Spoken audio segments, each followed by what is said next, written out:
Happy Multichrome Monday. Let's talk about the newest collection from Terra Moons Winter 2023. There are a couple of different textures. There's 12 shimmer shadows and 2 mattes. And the 3 most exciting shades from the collection, drumroll, are UV reactive multichromes. Yes, you heard that right. And I believe these are first of their kind. I have not seen anyone else release anything like this. I know that there are matte shadows and liquid liners that are UV reactive, but I have never heard of shimmer shadows being UV reactive. And those 3 shades are Blazing Sky, Gemini, and Dorado. And I was sent all of these shadows from Terra Moons, so thank you so much for sending them over to me. So let's get right into some swatch comparisons. I'll be creating 4 looks and then I'll give you some of my thoughts on these shades at the end of the video. Let's get right into it.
For the first look, I'm going to be using the 2 mattes that are also going to be launching, the shades Crater and Asteroid, which I don't really think that they have very many neutrals, so definitely think it's a good idea to add to their lineup of the different mattes that they have available.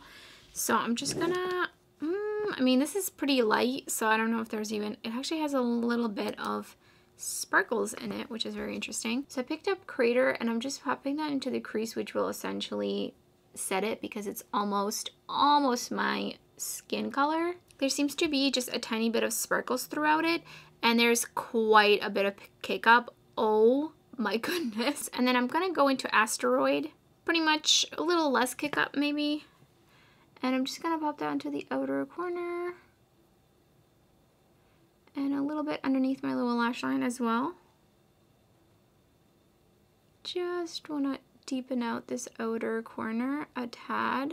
This is a very beautiful kind of dark brown. I feel like it has a coolness to it. I'm gonna go back in with the other brush and just blend the edges of that. And then a little bit more of that one. Just taking it out here. And I'm actually only going to be using 1 shimmer on the lid. I thought we would keep it very simple, kind of 2 eyeshadow type of look. I feel like I brought it down a little too low on this eye, to be honest, but that's okay. I'm picking up Telesto. Look at this beautiful, beautiful neutral kind of shimmer shadow.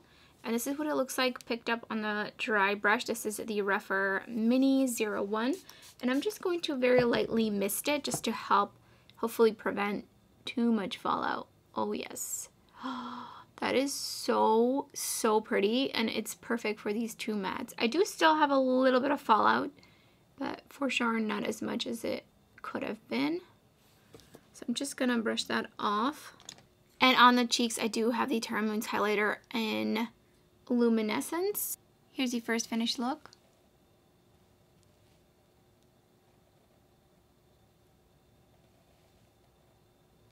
Second look, I'm going to be dipping into the Sickly Sweet palette from Blend Bunny Cosmetics. I really want to dip into some of these pastels to pair with some of the shimmers.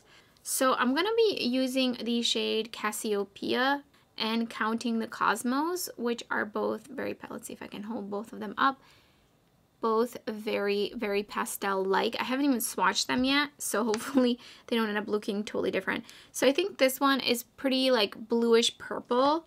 And then this one is kind of mostly like a cool tone purple.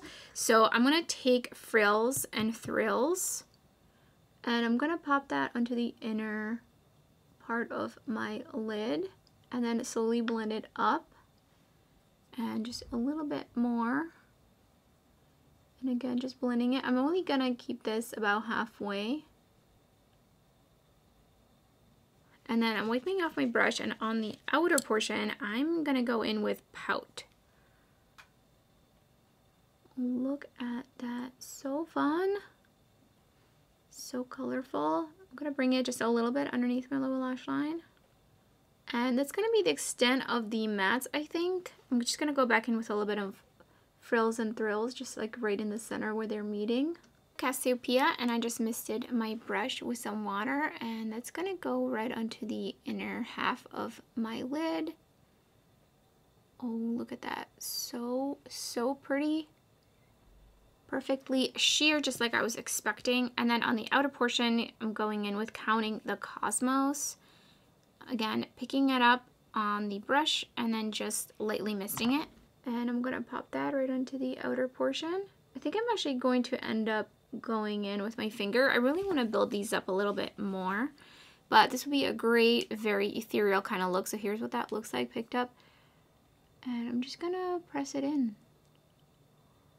Oh, that is such a pretty shade. And then taking the other one and just pushing it down into the inner portion of my lid. Definitely amped it up a bit. Here's the second finished look.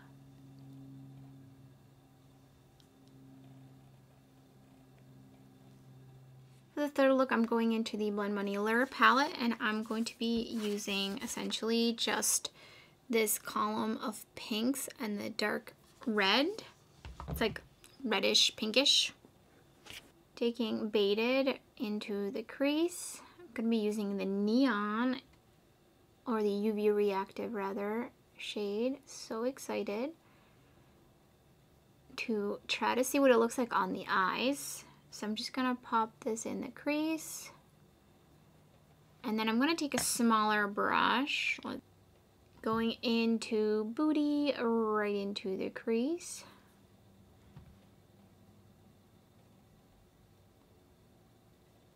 And then back into the fluffier brush and just blending that out. And then back with a little bit more Beaute. Feels really funny saying that on camera, but here we are. Just kind of blending it upwards now. Taking X marks the spot on the outer corner to deepen this up. And I'm just kind of packing it on first, just laying it down, and I'm going to bring it just a little bit underneath my lower lash line as well.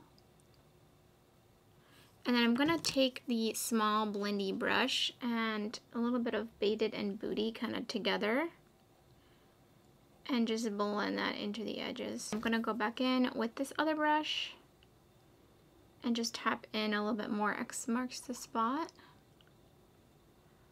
Really get it to be nice and deepened up in there. Just taking a little bit more.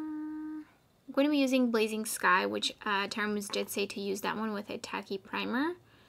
It does seem to be maybe a little bit flakier. I'm not 100% sure, so I'm going to use my Fair Pixie Epoxy.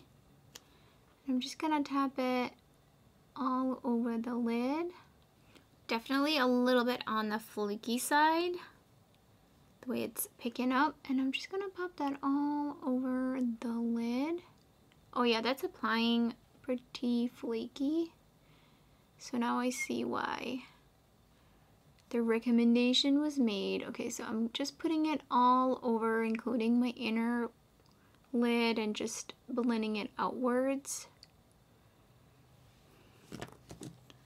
I have just the tiniest bit of fallout. I mean, there's just so much sparkles everywhere at this point.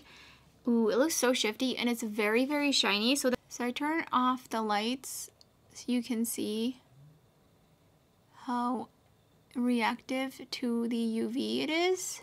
It's definitely glowing. Obviously that loses the shift, so at that point it's just like a fun UV sparkly shadow. But then without the UV light, you've got a sparkly shifty shadow.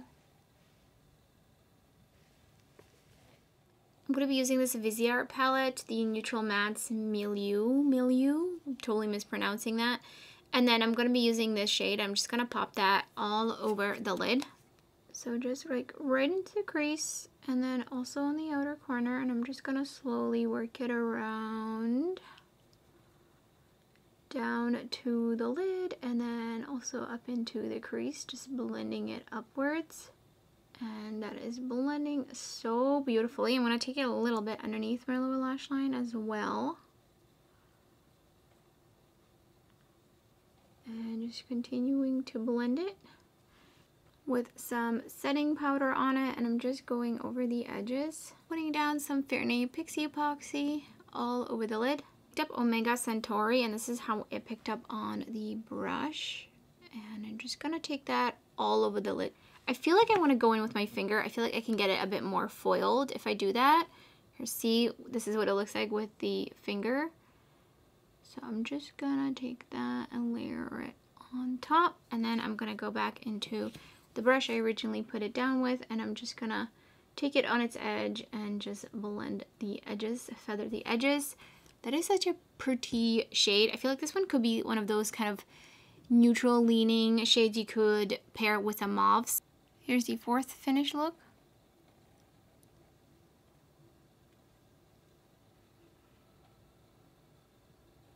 So I'm going to be kind of putting these into different textures, which I would love to see Terra Moons do this on their website, where you can search by texture category on their website, so you can kind of select only from shades that are really smooth if you really only like smooth shadows, or a little bit more sparkly, and then different levels of flakiness. The least shiny and more satin-like but very smooth shade is Gemini, which is also one of the UV reactive shades, which I will talk about the UV reactivity in a little bit. Next in shine would be Metallurgy. So this one is very smooth and a little bit more shiny, but not quite as shiny as some of the other shades. This one is also not a multichrome, or I don't think it's even a duochrome. It's just a really nice kind of more neutral type of shimmer shadow. And then Telesto is definitely much more of a sparkly, very finely milled kind of texture. It feels a little bit different, and it does have more shine to it while remaining very smooth. And this one is a little bit more of like a duochrome neutral shade, so I do think this one has a bit more dimension to it. And then Pluto, Counting the Cosmos, Cloudstorm, Twinkle Dust, and Cassiopeia all fall into the same category as Telesto in terms of texture. They're sparkly, they're shiny, they're smooth, they're really beautiful. I think this is one of my favorite formulas from Terra Moons in terms of shimmers. And then Omega Centauri is kind of an in-between Metallurgy, I would say, and this more sparkly version. So it's very smooth and it's pretty shiny, but I feel like Pluto and Telesto and some of these other shades are just a tad bit more shiny. And then we have three slightly chunkier, a little bit more kick-uppy kind of shimmer shadows. So that is Dorado, Blazing Sky, and Olympus Mons. So these are a little bit more flaky. However, they are not the flakiest of the flakies from Terra Moons, but they do have just a little bit more texture to them on just how they pick up in the pan. So they're a little bit messier. Specifically Dorado. Dorado is a very interesting shade because it kind of feels squishy to the touch, but it's not squishy in a wet way. Like there's no extra binder or anything. It's just the formulation, something about the pigment being mixed with whatever the UV reactivity is. It just makes it a little bit almost feel like looser in the pan. So this one, when you go in with a finger, you really pick up a lot. So I would be very, very light-handed with this shade. I don't think you need a primer per se. I think if you're using your finger or you're misting your brush, you might be okay because it will smooth out on the lid. It's just got a very interesting new texture to Terra Moons, and these three I would say are very, very sparkly. And then the two mattes are the Terra Moons matte formula, so if you enjoyed that, might be something to pick up to be able to add to BYOPs. So now let me talk about the UV reactivity of these multichromes. I think it's a really cool, interesting, innovative feature. They are really, really cool, but for me as a 32-year-old, I don't really go anywhere where I would be excited to wear something UV reactive. Let that be multichrome or UV reactive, you know, matte shadows or a liner. Like that's not something I wear to go out. If I do go like to a restaurant or anywhere, I feel like these have a very specific type of audience where it might be people who do go out to these places where you would be really able to see the UV reactivity. That being said, I think it's most noticeable if you're in quite a bit of a dark place with heavily just a UV light. So I think in terms of how much you'll be able to see this in a club. Let me know in the comments below if you purchase a shadow and you wear it in a club or something, how it looks, because I'm really curious to see like an actual application of going out and being in certain lighting. And also I think there's a viral part of just this is exciting, this is new, this is really cool part of these. But for me personally, I'm not really going to be utilizing the UV reactivity on a day-to-day. I think Dorado is a really amazing shade just on its own without the fact that it is UV reactive. So I really love that shade. I would wear that on a daily basis and honestly just forget about the fact that it's UV reactive. I also do think these have a potential for like a viral, exciting, cool videos. And also you do lose the shiftiness when you do see the UV reactivity, so you kind of get really like a shifty shadow but then a UV reactive shadow, so it's kind of like a 2-for-1, kind of like a hollow multi-chrome where you get the hollow and then you get the shiftiness as well. So those are kind of my thoughts on the UV reactive shades. I think my favorite shades from this collection are definitely Dorado, and really love Tiesto as kind of like a spicy neutral. Cassiopeia is stunning and so sparkly and beautiful. I really like this shade. Between Counting the Cosmos and Twinkle Dust, I really think you should just pick one because they are so similar, as you can see in these swatch comparisons and even just in the regular swatches. Though they look a bit more different in the pan, and they might look a little bit more different depending on the mattes you're pairing them with, but I do think that you just pick one or the other. And these are launching during the Black Friday sale on Terra Moons website, so make sure you are following them. So let me know in the comments below which look was your favorite, and also do you plan on picking any of these shades up, and what do you think of the UV multichromes? I would love to hear your thoughts. And if you enjoyed the video or you found it helpful, don't forget to give it a thumbs up, and thank you so much for watching. I hope to see you next time.